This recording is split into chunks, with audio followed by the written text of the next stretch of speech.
Hearing none, we'll move to item 5. We actually have a public hearing tonight, and it's on a very exciting topic, electrical aggregation, which should be of interest to all residents of Downers Grove.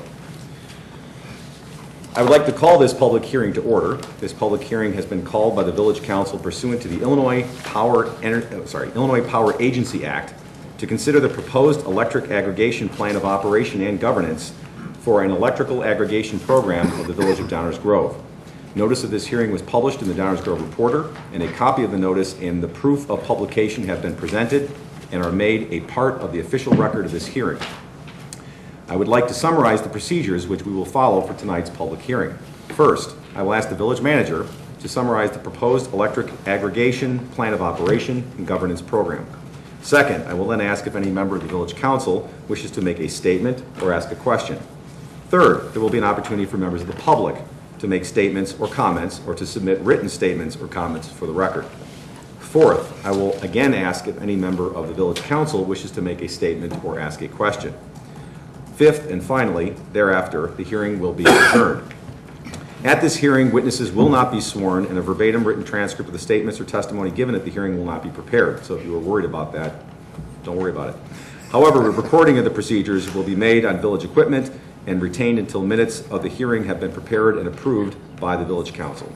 So with that, we'll move to the next item, which is a summary by the village manager of the proposed electric aggregation plan of operation and governance program. Mr. Fieldman. Thank you. And I will call on Allison Deitch, management analyst, who's been the project manager on the aggregation project, and she will actually present the information on the plan of governance.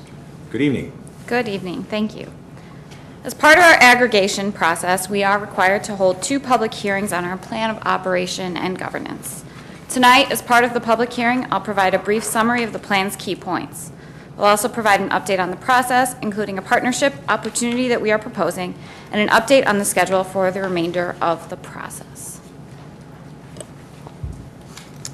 Here's what I will be discussing tonight. I'll begin with a brief refresher on the aggregation program. Municipal aggregation is a program that allows municipalities to arrange for lower electricity supply rates on behalf of their residents. Because electricity is a deregulated utility, ComEd customers are free to purchase the supply of electricity from an alternative supplier. The supply component is approximately 60% of the average customer's bill. In an aggregation program, the municipality uses the economy of scale to seek an even lower price than the individual could arrange in the market. The village received authorization to implement an aggregation program through the March 20th referendum. We will seek competitive pricing for electricity supply. While ComEd will still be responsible for distribution, Downers Grove residents and eligible small businesses will pay lower electricity bills. It's important to note that any customer that does not wish to be included in this program will have the opportunity to opt out before the new contract goes into effect. Here's where we are in the process. The process of aggregation has 4 general steps, and we are at step number 2. We've passed the referendum, and tonight we're holding the first public hearing on the plan of governance. First, I will provide a summary. The plan of governance is required under state law. Our plan reflects the feedback we received from the community during the education process for the referendum, as well as what we found were best practices and lessons learned from other communities that have implemented aggregation programs. Among other things, the plan of governance describes the requirements that eligible suppliers will have to agree to meet in order to be considered for the contract. This plan ensures that suppliers know upfront the conditions of supplying electricity to our residents. Additionally, this plan allows us to set conditions that will protect our residents and ensure a transparent and effective opt-out process. It also describes the eligible categories of customers. For example, we expressly identify those who cannot be included in the program and those who will not be included because they would not see savings. The next few slides will provide a summary of the key points of the plan. The same summary, along with a complete copy of the plan, is available on our website. First, we plan to use an RFP process that includes pre-qualifying potential suppliers. This means that we will review their qualifications to ensure that they are certified by the Illinois Commerce Commission to serve residential accounts. In addition, we will make sure that they agree to all other requirements described in the plan. The first contract would be for a period of 1 year with an option to renew if the supplier can continue to beat the comparable ComEd rate. Additionally, if at any time ComEd's rate were to fall below our rate, we could terminate the contract if the supplier could not beat ComEd. And finally, our plan requires an opt-out process of at least 2 weeks. There are some groups that are ineligible for participation because we cannot legally include them or because we cannot guarantee savings over their current rate. ComEd actually provides us with this list of eligible customers. So these customers and these groups do not need to affirmatively opt out of our program.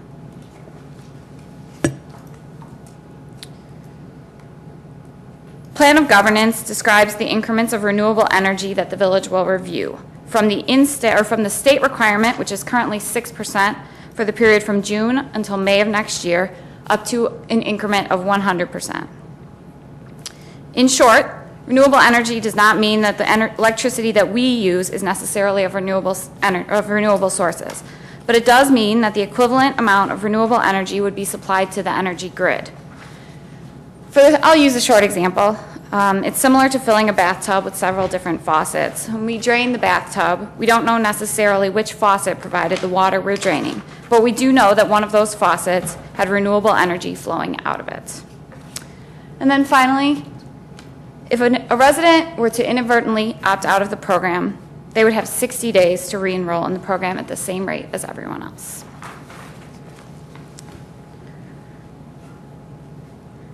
Finally, we've set requirements that will prevent the supplier from charging residents or businesses if they move out of the village or if they move to a different home within the village. If you were to move out of the village, you would not be charged any termination fee. If you move within the village, you could keep the same terms that everyone else in the village has. However, a resident who chose to switch to a different alternative supplier in the middle of our contract might be charged a termination fee, which would be described in the supplier's contract. That's the summary of the plan of governance, so I will move on to an update on our aggregation process as well as a timeline for moving forward from here. First, we've identified a partnership opportunity with the Village of Westmont that allows us to form a larger buying group. Tonight on the consent agenda, the Council is considering an intergovernmental agreement to pursue a joint RFP and contracting process with the Village of Westmont. As proposed in the agreement, we will have the opportunity to use Westmont's consultant for aggregation, named Belden Energy Solution. This consultant would help both communities by preparing the RFP, advising the villages on the requirements for suppliers, and finally negotiating the contract with the supplier. The cost of the consultant would be included in the rate and approximately 60 cents per residential or commercial account per year.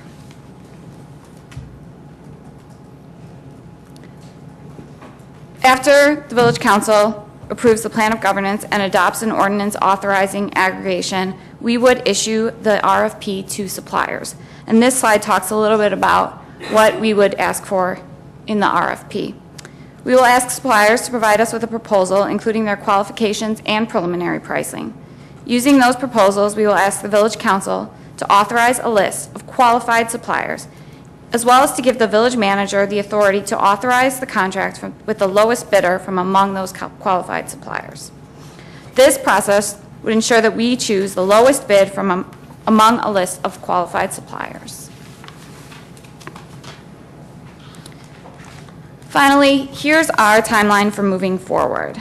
Tonight, we're holding our first public hearing and asking for the community's input on the plan of governance. The second public hearing will be held on May 15th, the same night that the council will be asked to adopt the plan of governance and authorize the aggregation program. Then we would move on to the RFP process. After the council authorizes the plan of governance, we would immediately publish the request for proposals. Then, after we receive the proposals from the suppliers, the council would be asked to approve a pre-qualified list on June 5th.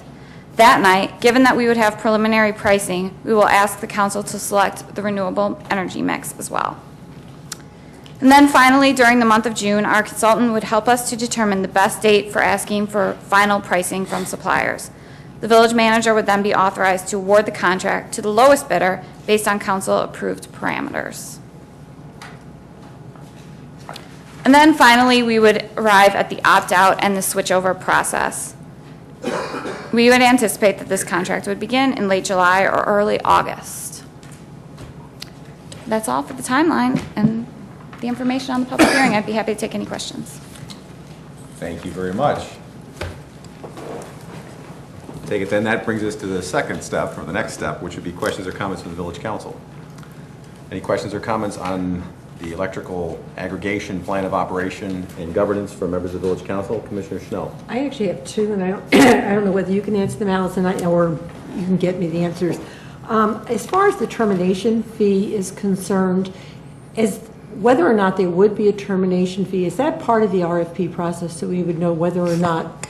You're shaking your head, so yes, it Yes, is. the answer is yes. We would be able to determine whether there will be a termination fee during the selection process. So from each of the bidders, or would a bidder then, as part of his answering the RFP, put that as one of his conditions? How does that work? I guess for our residents to understand it. We could do it either way. We could specify the termination fee we want in the contract, and then in theory, the pricing would vary based on the risk and recovery of people terminating the contract. Or we could say we would like to see a termination fee in the response, and they could propose a termination fee. I think we just need, whatever it is and however it works, I think we need to publicize it so that people understand that if they opt in, or if they decide not to opt out, get in the program, and then decide to terminate it, that there'll be a fees associated with this. And I think we just need to be very upfront with people so they understand that, and that that's part of the educational process that will go on. We will do that. Yes, there are going to be lots of parallels for education this year, what with electrical aggregation and also the stormwater utility. I think there'll be lots of opportunities to do virtual and real town hall meetings on this topic. A lot of outreach, so definitely. My only concern is that people, I know that among some people this is kind of a, controversial topic. And I don't want there to be hidden things in there that people will say, well, of course, the village didn't tell me about this. So I want just to make sure everything's out there, everybody understands it, and if someone decides to opt out and there's some sort of a fee associated with it, it isn't like, well, they never told me, I think. So I just want to be careful. And then if we can go to your little target date, on June the 5th, you talk about the fact that the council is going to approve the qualified electrical suppliers, and then in June, you'll go out with the RFP, get the bids, and then the manager has the authority to decide which one. Under the normal RFP process, most of the RFPs that we do, they're opened up, staff looks at them, and then they're put on a consent agenda for approval. Are we going to do that, or are we just going to approve the qualified list and then the manager is going to pick the final winner? You would pick the pre-qualified list of people who would actually submit the bid and give me the parameters under which I could approve a contract, which would, of course, reflect the plan of governance and the lowest overall cost.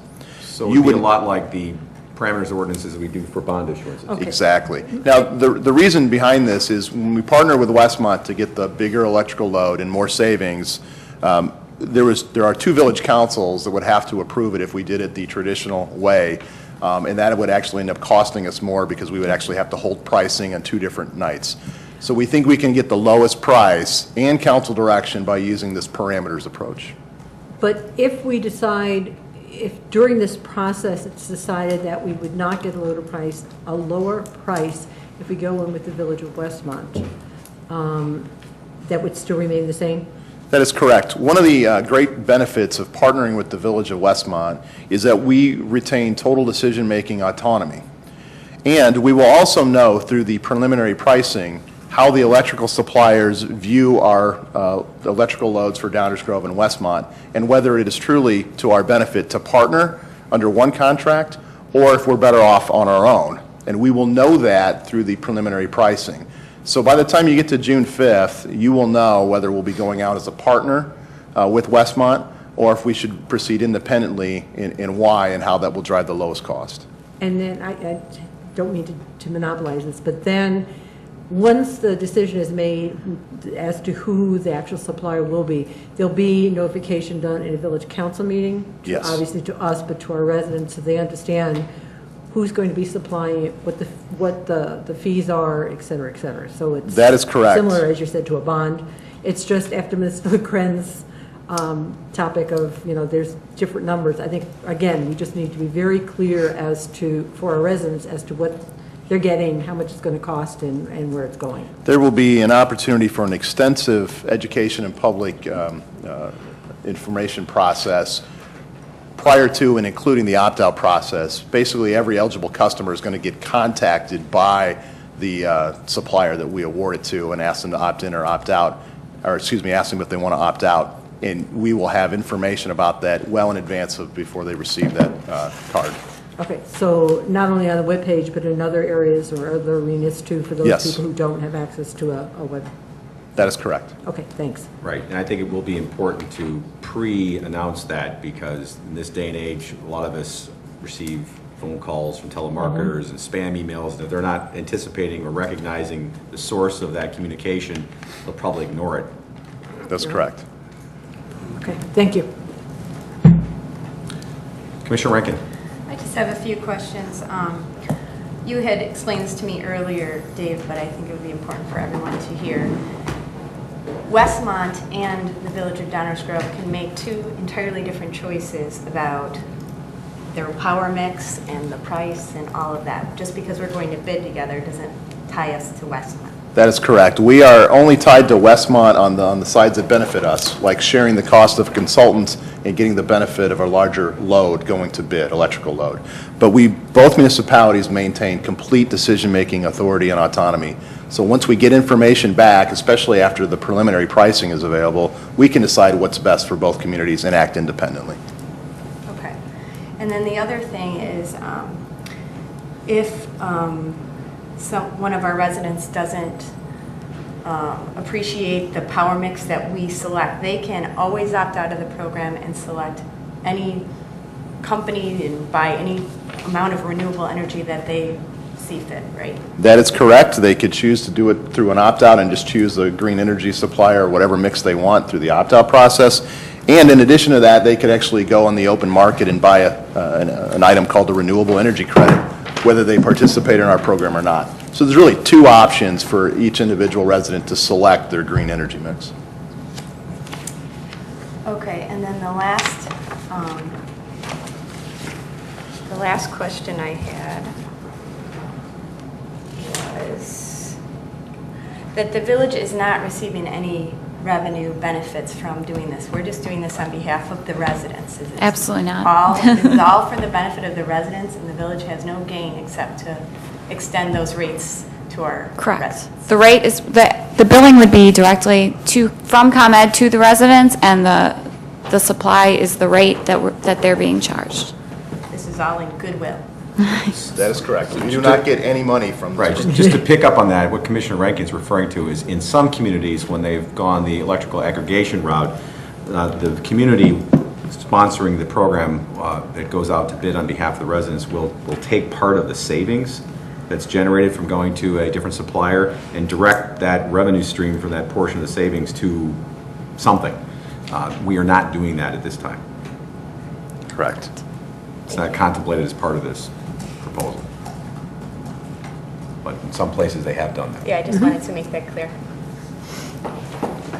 Commissioner Durkin. Yeah, thank you, Mayor. I was in Springfield last week and I had an opportunity to talk to individual from Commonwealth Edison, and while I was down there, and they had mentioned to me when we were talking about tonight's proposed discussion that's taking place now, is that this basically is an 18-month period that we're going to be able to see as savings before they start adjusting their rates and their contracts with purchases of power. So in the long run, we're only talking really 18 months of a savings, and I'm sure the greater part of the savings is going to be early on, probably within the next 12 months versus the full 18, but the aggregate, I'm sure the savings will be, overall, the 18 will be fine, but I think that's the key element that, there's a lot of work, in my opinion, as I look at it now, that we've done and will do for an 18-month savings, so. That's correct, and the reason for that is because ComEd's contract for their electrical supply will come due, and they will have the opportunity to rebid in this environment. Correct. That's all I have, thank you. Thank you, Commissioner. Commissioner Newstat? Thank you, Mayor. Just a quick point, there is no penalty or fee for opting out of the program? Absolutely not. There's no penalty for that. It is only, the fee would only come into play if you did not opt out and later decided to drop out of the program. But there's no fee other than a lower rate. There's no benefit. Thank you. To pick up on Commissioner Newstat's question, if, for example, we were to agree to an initial 18-month term with supplier X, and a resident were to not opt out and therefore would be part of the program, at the expiration of that 18-month term, would there then be another option to opt out, or is this, you're in for the long haul as long as we have a contract with somebody? When the contract terminates, residents would have an opportunity to, again, opt out and choose a different supplier Okay, without so penalty. even if you don't opt out and you realize 12 months down the road, oh gosh, I, for whatever reason, would want to opt out, you could just simply wait another 6 months and then opt out and not pay any penalties. So, which is another important thing to understand, is that if you just wait long enough, you can opt out without a penalty. I think that's probably important to understand too. And people may want to opt out for a whole host of reasons. So this is just another option. And one thing I like about this whole topic is options, options, options. It's very nice to have options. Commissioner Waldeck. Thank you, Mayor. Just jumping the gun here, after the 18 months, could we go do this again and go through bidding and all that again Yes, we can. without referendum and et cetera, et cetera? Without referendum, Okay. and if there's any updates to our plan of governance, we could make them then. But basically, once the authority rests with us, we can continue to do it. This is very much like buying a CD. You shop around for a good rate, you figure out what your term is, you're locked in for that term, and then when the term expires, you can start all over again. If you break it early, you pay some kind of a penalty, but if you ride it out, then you're back in the market to do whatever you want. And then just a suggestion, with all the mail and things that go out to all the residents, you see terms like electrical aggregation, and the eyes start waving, and they go, I'm really not interested in aggregation. You know, could we make it more pedestrian and call it electrical choice or something? I know we have statutory requirements, but maybe if we can kind of make it a little bit more pedestrian so that people are more willing to open and read their mail. We will do so. We will use plain understandable English, and Doug Kozlowski will help us make sure that it is Dougitize understandable. it. We'll Dougitize it, Sounds yes, good. sir. We'll come up with some phrase. Commissioner Schnell. You may love options. I'm really nervous about it. I mean, I like options too, but I'm nervous about options because the only way you can make a good choice is by knowing what you're choosing.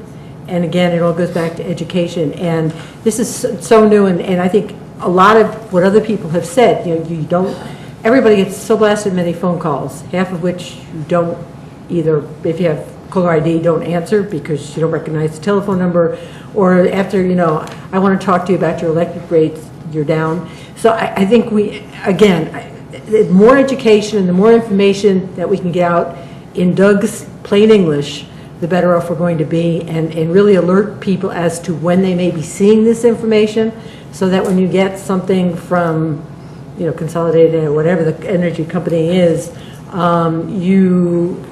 people will look at it as opposed to tossing it. Because I'm really concerned that, people may not understand this enough to make the choice that's best for them. And I think ultimately it's our responsibility to make sure that they have that education to make the choice that is good for them. Will do. Okay. How about choose your power savings? We'll start with that. Yeah. Some attention getting, something that they'll actually open the envelope. So. Power to the people, choose your savings. We'll work something out by the end of the night. Other questions or comments from the council?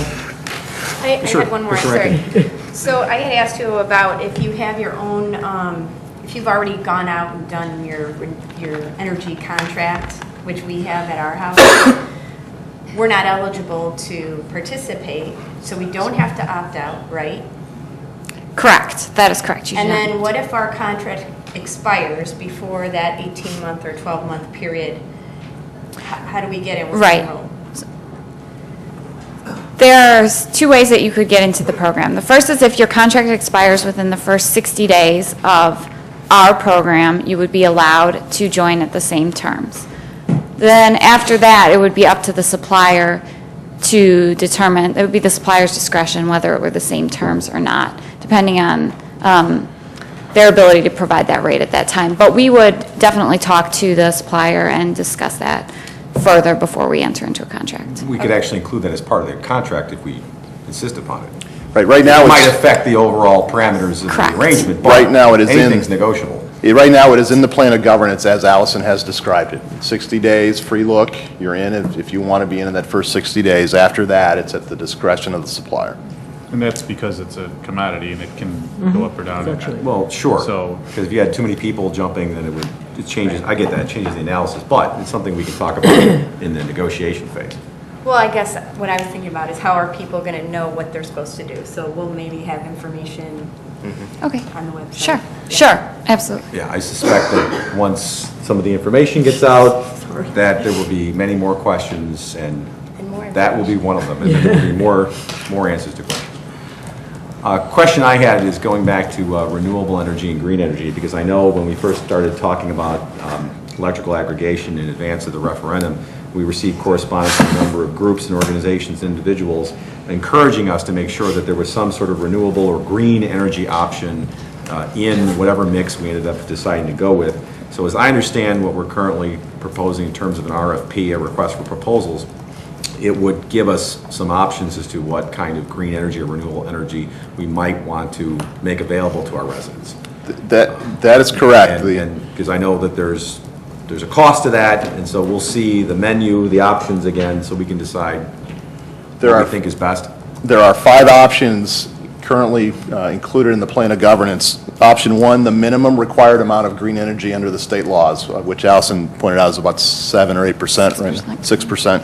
And then 25% renewable, 50%, 75%, and 100%. We will receive preliminary pricing prior to June 5th, and the Any council will know what the value proposition is in buying different increments of green energy. Sure, right, because there are shades of green. Correct. Any other questions or comments from the council at this stage? You're going to have another chance in a moment. Okay, hang tight, Allison. Any questions or comments from the audience with respect to this topic, electrical aggregation? Please come to the podium. Customary to give us your name and address, and we look forward to hearing from you. Jeff Crane, 4825 Saratoga. I just picked up on something, this is a goodwill movement by the council, which is great. You had mentioned that some of the municipalities that are doing this have taken some of the savings and used it for other things. You said that, Mayor, you don't plan on doing that at this time. There's no proposal to do that. Right. I can't Is there a say that. guarantee that could be made that won't happen, or? I don't believe there's any proposal by this council, the staff, to do that right now, but I can't speak for 10 years from now. That's all I meant. Okay, thank you. Good evening, Mr. Mayor, members of the council, Manager Fieldman, village staff, fellow citizens. My name's Chris Sarix. I live at 1116 61st Street, and I'm here tonight in the capacity as Chairman Pro Tem of the Pierce Downers Heritage Alliance, and many of you know that is an organization here in the village that works toward the stewardship and preservation of our natural and cultural inheritance. We wanted to make a statement in favor of the proposal as it was posted in April 17th, and I think the additional information that we received this evening regarding the proposed intergovernmental agreement with Westmont is still consistent with what we have to say. So I'll read our statement, and then I'd like to turn it over to, I guess, Manager Fieldman, is that? Okay. The Pierce Downers Heritage Alliance, PDHA, is pleased that the village is using its authority under the Illinois Power Agency Act to pursue an aggregate electrical contract on behalf of Downers Grove customers. The village now appears to be taking an independent course rather than joining a consortium of jurisdictions. That doesn't mean the partnership that was discussed, but the multiple jurisdictions without concern there.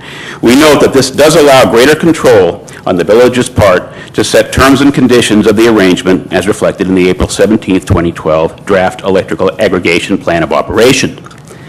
As the plan is finalized and implemented, PDHA urges the village to bear in mind the considerable environmental impacts of electrical generation and the potential for reducing environmental impact through appropriate action. In particular, we do support inclusion of the 25%, 50%, and 100% renewable and renewable energy credit supported power mix options that were included in the RFP terms, section 5.B.2 of the draft operations plan.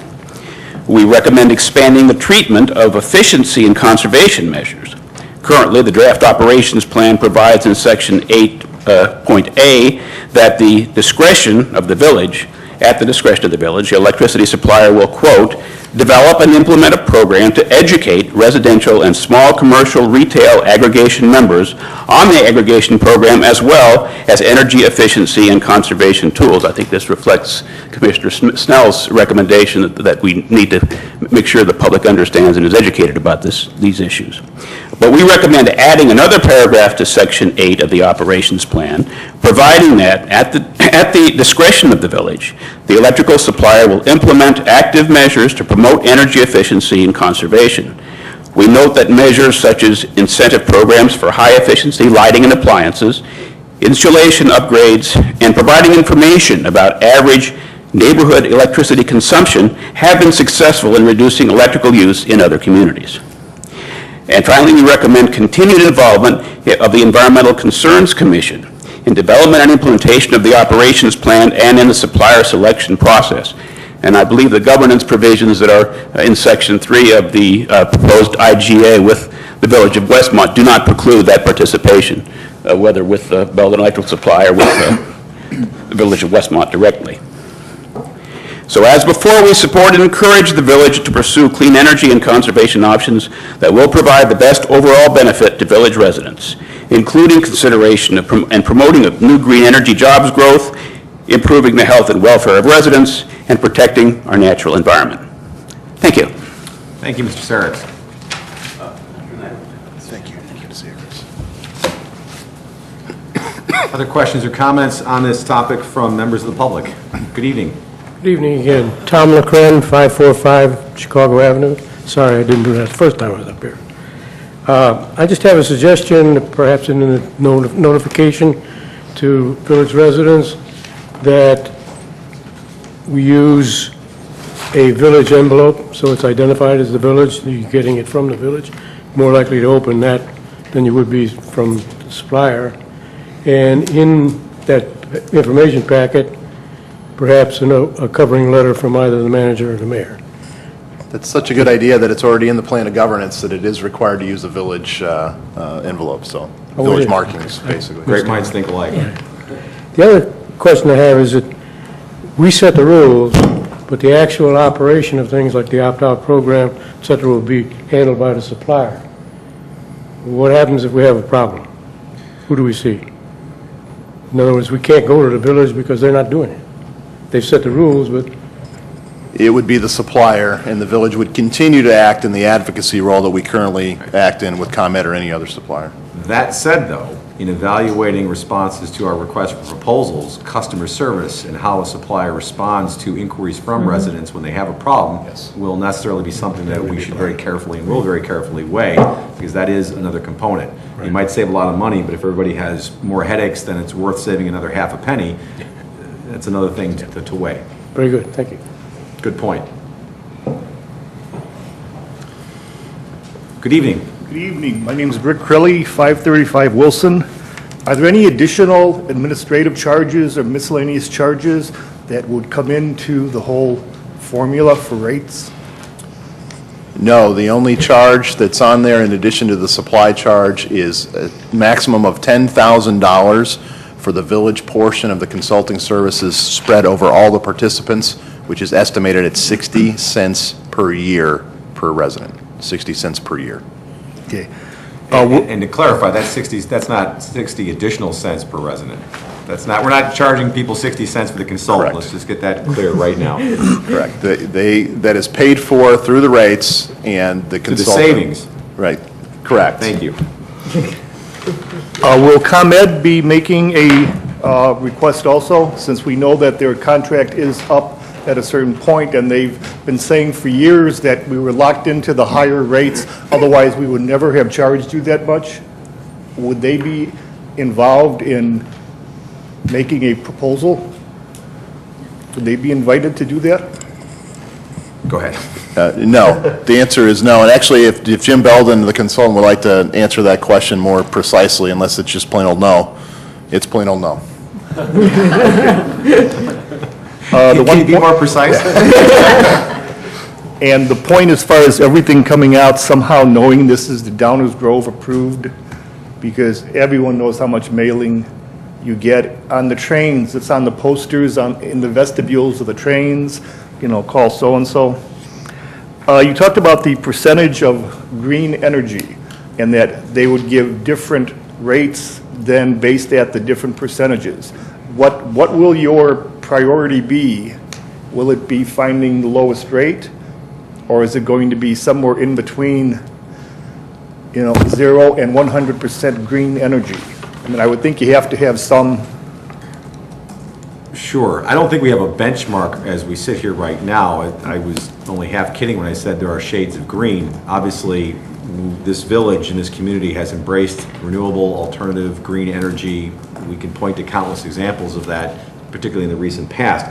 But of course, sometimes green comes at the cost of more green, and I think what we will do is responsibly weigh the options and try to balance savings with green and renewable energy and come up with something that's a reasonable balance.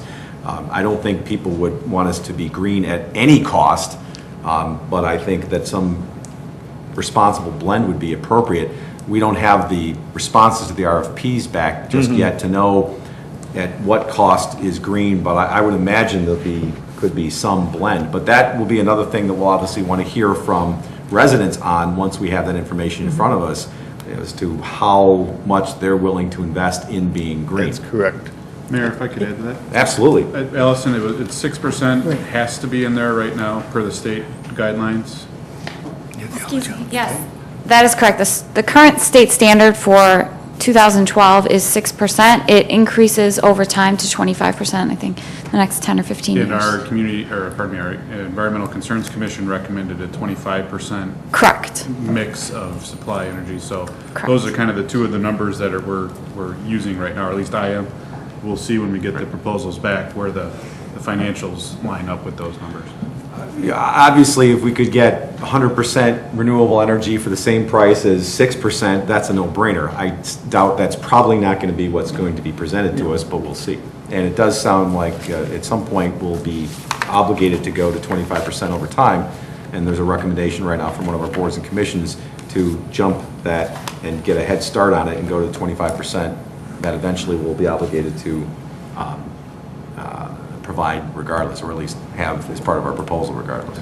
But that's the parameters we're going to decide on June 5th, whether Right. we're going to go for Right. the lowest price or if we're going to go for 25%. Right, correct. And So then- once we see what the numbers are, we'll be in a better position to make a decision. And I think the mix will depend, again, on the numbers, but if with 25 or 50 or whatever the amount of green is, if that number is not lower than what we're presently paying, then there is no savings to our residents. So there's a lot to be weighed and really to look at on the 5th of June. That's correct. Other questions or comments from the audience? Good evening. Hi, Judy Roscoe, 6285 South Chase. I don't know if I'm asking questions ahead of time until the information does come out from the village, but Allison had talked about who's not eligible. Is there going to be some information that comes out as to, is it residents who are not eligible for specific things so that people don't even have to worry about opting or not? Yes, there are ineligible resident groups that I'm sure Allison can expand on in terms of who falls within those categories. It shows up there, but everything went by so quickly. Sure. With all the We'll explanations. pause on it and I can perhaps explain. elaborate. The first category, well, first of all, anyone who's included in these groups who would be then ineligible. Commissioner program- Rankin, for example. Yes. Right, yes. right, because she picked a different one besides ComEd, apparently. They would not be required to opt out. There's absolutely no action required on their part. And I would make sure, but I don't believe that they would receive an opt-out notice because they would not be in our list of people who would be included in the program. So the first group is someone who's currently under contract with an existing supplier like Commissioner Rankin. The second is a space heat customer. Those are people that have electricity that use electricity for their heat, and that is a rate that is subsidized by ComEd. It's lower currently, and while over time that subsidy may disappear, currently they still would save money by staying on the ComEd rate. The third is the hourly or real-time pricing. Those are for people that receive the rate. They're informed of the rate the night before, and they're able to choose what time they want to run their dishwasher or their air conditioner, for example. Those people have a commitment to stay with ComEd for a year, so they would not be able to join our program at this point. And then I don't actually know that much about free service or bundled hold, but I know it's another rate category that is not eligible for our program. So for example, in a non-revenue producing municipal facility, we receive a free supply, so we would not be included in that. And then finally, for eligible businesses, this is a recent change to the law. This reduces the number of businesses that we had originally anticipated would be included. It's a maximum of 15,000 kilowatt hours per year. And what we've heard is that this is about a business with about 7 or 8 employees, and there are not a lot of them. So it doesn't increase our number by very much. There are not many businesses that we could include. Thank you. I have a few of them. If we lose electricity, as Downers Grove never does, and we go with the suggested carrier that Downers Grove tells us or suggests to us, and ComEd is giving us our bills, who do we call that we have an outage? The actual service, the transmission of electricity through the transmission system will not change at all. It's still ComEd. The only thing that's changing is the pricing. Okay. The supply is still ComEd, and we'll be talking about that a little bit later tonight. Okay. And when you send out information to the residents, will you be maybe formalizing kilowatts so people could look at their bill and say, okay, I pay so much money per kilowatt for what I'm getting through, say, ComEd, and then this is what we would be getting with the suggested ones? I don't know how specific you're going to be. I'm sure that we would show comparisons in the same denominations, whatever Okay. the units of measure are. And with this new company, would it be the ComEd, or would it be the new company that would possibly give us rebates for like new furnaces, air conditioners? Is that something that would be needed to? That's a good question. And Jim just told me the answer, Jim Belden, our consultant, the answer is ComEd would remain in charge of those programs. Okay, so that would still be eligible. Okay. That's all. Thank you very much. Thank you for your questions. This is all part of the education process. Other questions or comments from members of the audience with respect to electrical aggregation? Good evening. Good evening. Stacy Salmon, I'm in between houses, 4945 Highland, I'll give you. I came here because I wanted to thank you guys for kind of reconsidering a green renewable mix in this. I had kind of gotten the impression that when we started this that it was really just based on lowest price, so I do appreciate looking at that issue. And I came here kind of to bring to your attention where we are regionally with this issue. So last night, Evanston, they voted for their supplier and they went with 100% green. And they actually secured a rate lower than Highland Park, which went with a 7% renewable mix. So I don't know how they're getting these prices in, but I would encourage you to really be vocal about what we want, because I want the village to remember that the village is in charge with this. There's enough competition out there that you guys really are the decision makers. So that being said, I would also like consideration, and I don't know if this can even be crafted in, but possibly considering a class, like a customer, a class customer. So if somebody wanted to go cheapest, they could go cheapest. If somebody wanted to go maybe 50%, they could choose. So you might pay a different rate than your neighbor, but that was your choice to make. It might get more complicated than you want to get into, but the point here is that you guys really are in charge with the decisions that you're making on behalf of your residents. So when you're looking just at cost, And I do think, the gentleman who you spoke with at ComEd is accurate. The prices from ComEd are going to start matching our alternative suppliers at some point. So as a village, you want to look at what it is that what are you providing your residents? What value are you providing your residents? And I think that this provides a really unique opportunity to look at what scale of a purchasing class can do for considering renewable energy and what that can do. 10 communities have gone with 100% green.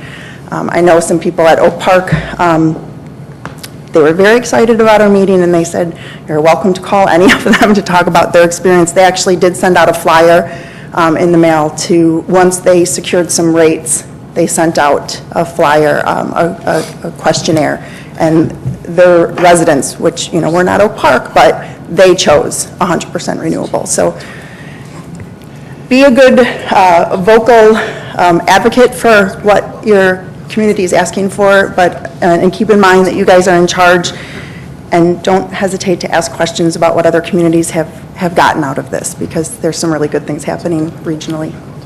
So, thank you. Thank you very much for sharing that information. That's very helpful, and all of that will go into the mix. Mayor, based on what the young lady just mentioned about the 100%, could we find out what the pricing would be if we did 100% versus? Yes. Yeah. We will know that Options we'll get. we'll know the relative difference of cost between all energy mixes on preliminary pricing. And then, with what she was saying, class, I guess that would be segment or options, right? As we've been talking about, would that even be something? I think that's actually something a little bit different, which we'll have to look at a little bit further as to Yeah, whether or that's- not you can have almost Like a package. subclasses. Yes, Instead there you of go. being the entire village, you would have different subgroups within the village that would have different mixes of renewable energy for cost. I don't know necessarily if that's something that'll be available or not, but Okay. we'll keep that on the Yeah, table. those are valid points, thank you. Good evening. Good evening. My name is Hillary Denk. I live at 433 Wilson Street. And I too want to thank you first for pursuing this on the referendum, and also for moving away from the large consortium with Will County and becoming more independent and representing our community. And I reviewed the agreement, and it's very comprehensive. I too have been watching this issue and have noticed that communities like Oak Brook, Oak Park, Evanston, and then a group of a consortium of communities on the northwest suburbs have gone with 100% renewable, and they're seeing savings on the suppliers of up to 40% with 100% renewals and 20% total on their bills. And that, I think, is something our residents would value and would see as a good priority to look at. Certainly, ComEd is going to be bringing down their prices with natural gas, like a glutton natural gas. We know all those prices are going to come down, even for our supplier that we may go with. So I think that's something to really strongly consider when you think about the green efforts that we're doing already in our community. I think it is something that our community really values. And it does create jobs here in the region. If we go with more renewables, and there's a push for that among local communities, a lot of this green activity comes up from the bottom. It doesn't come from the state. It doesn't come even from the county.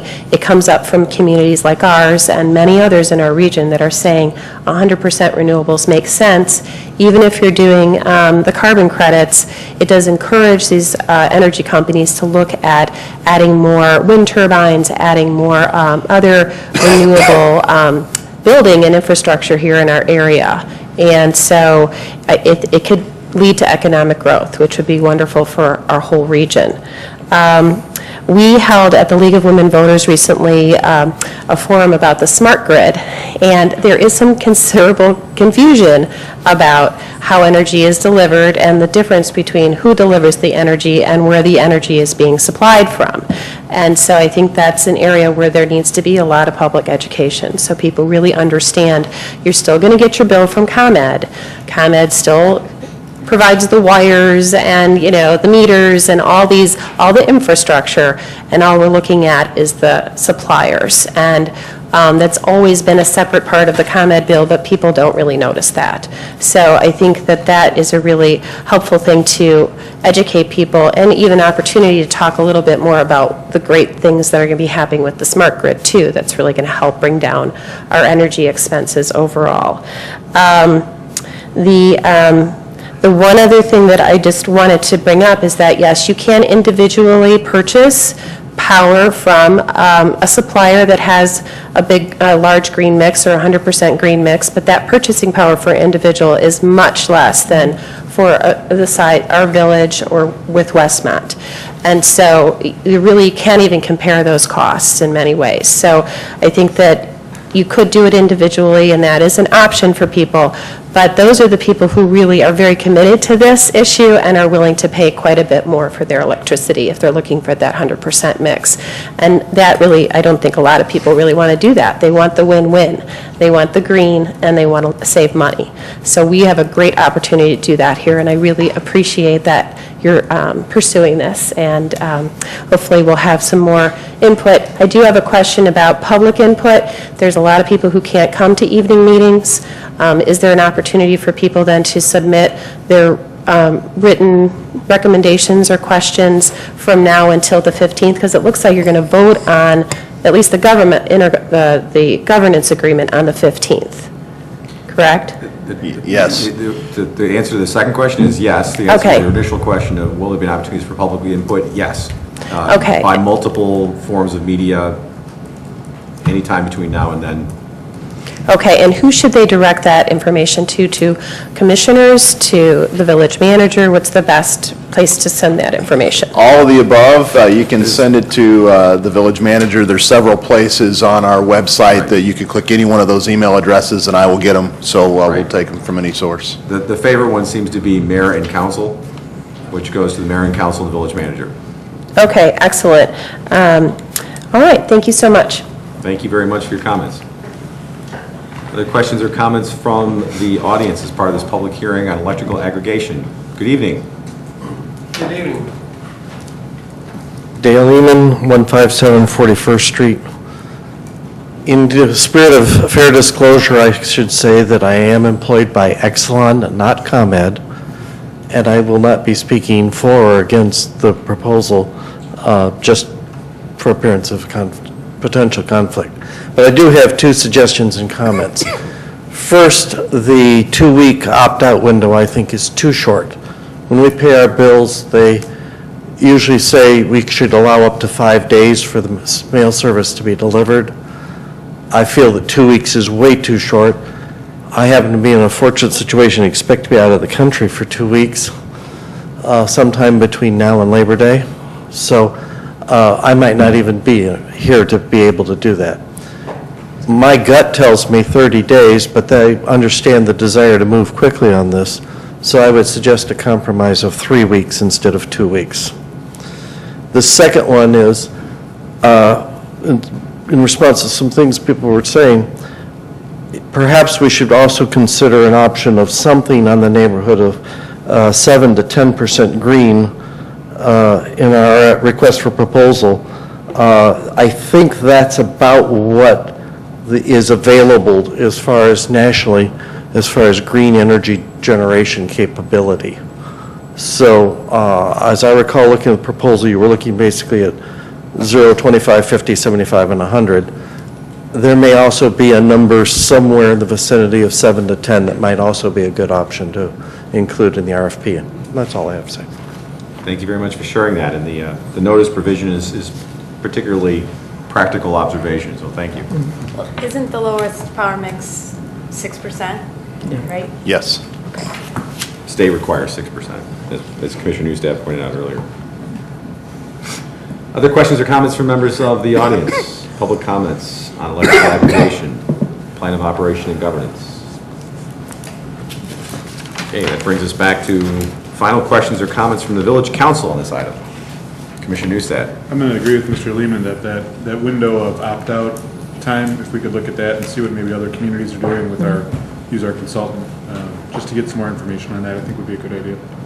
Okay. And I doubt the additional week would materially change I that. see a lot of heads nodding. I think we'll move forward on that. Also, there's the ability to opt out through the internet.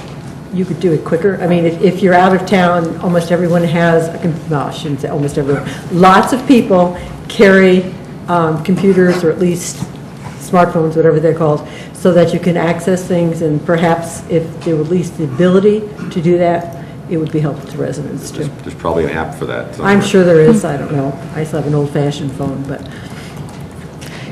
Yes, we will absolutely have, there will be an internet option and I believe a phone option as well. And in addition, we will let people know when the opt-out notices are being mailed so that they can prepare to receive them if that's what they're interested in doing.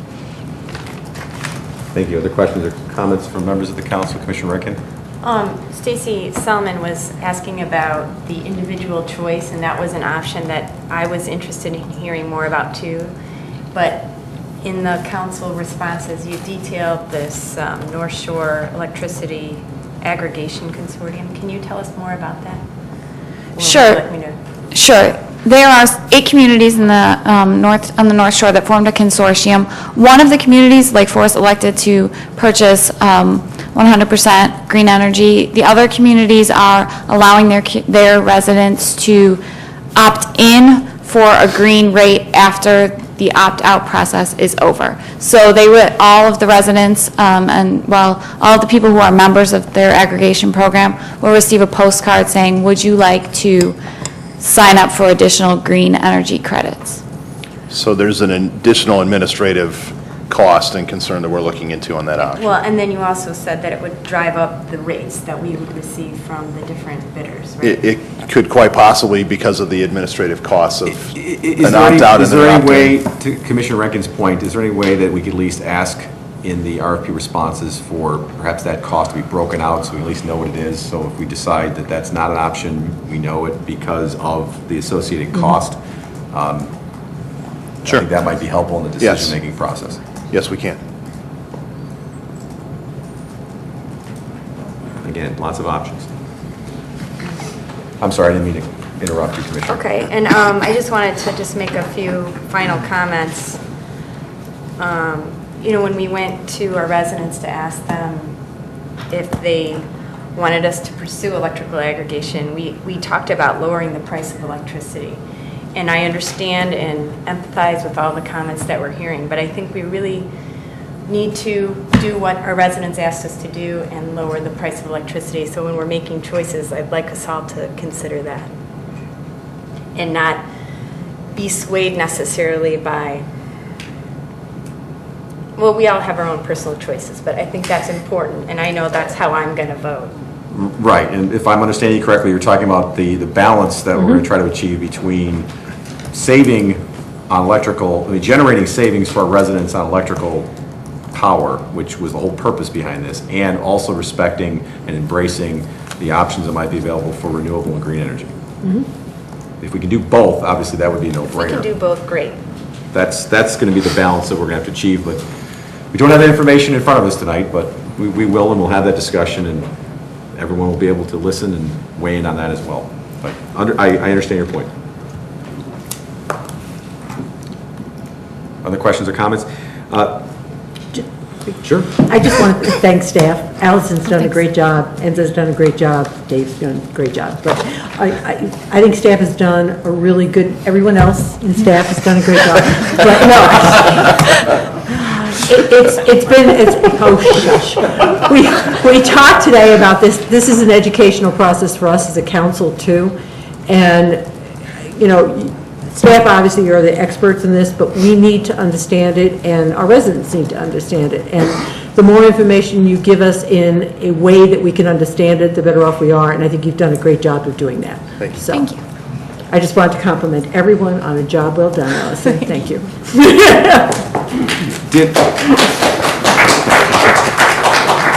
Ditto. I did have, I think that's the first. That is a first. Never had staff applauded. I think we'll mark down the date and time. Receive applause.